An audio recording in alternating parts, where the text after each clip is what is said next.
Sumiklab po ang sunog sa Iligan City sa Lanao del Norte. Nagkaroon ng gulo nagkagulo pa ang mga residente sa barangay Tambakan ng kumalat ang apoy. 38 bahay po ang nasunog, 54 na pamilya naman ang apektado. Higit kalahating milyong pisong ari-arian naman po ang natupok. Inaalam pa rin ang mitsa ng apoy. Sa dinalupihan sa Bataan, arestado po ang 18 taong gulang na babaeng tulak daw ng droga. Na-corner po ang suspect sa buy-bust operation sa harap po yan ng isang convenience store. Nasabat mula sa kanya ang 72 gramo ng hinihinalang shabu. Ayon po sa suspect, may nag-utos lamang sa kanya na i-deliver po ang isang parcel. Hindi niya raw alam na droga pala ang laman nito.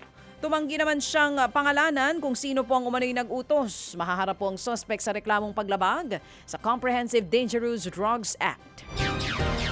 Nasagi po ng Philippine Coast Guard o PCG ang 6 na sakay ng tumaob na motor bangka sa Dato Blasinsuad, Maguindanao del Norte. Isang concerned citizen daw ang nagtimbre kaugnay po sa tumaob na bangka.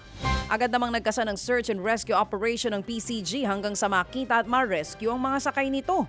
Hinampas daw ng malalaking alo ng bangka habang nasa laot kaya po ito tumaob.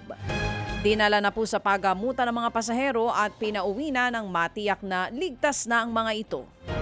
Mga kapatid, patuloy po kayong tumutok sa 105.9 True FM para sa totoong balita, impormasyon, music and entertainment. Mag-subscribe sa aming YouTube channel at podcast at sundan nyo kami sa Facebook, Instagram, X at TikTok sa True Network PH. Bisitahin din po ang aming official website, truefm.ph.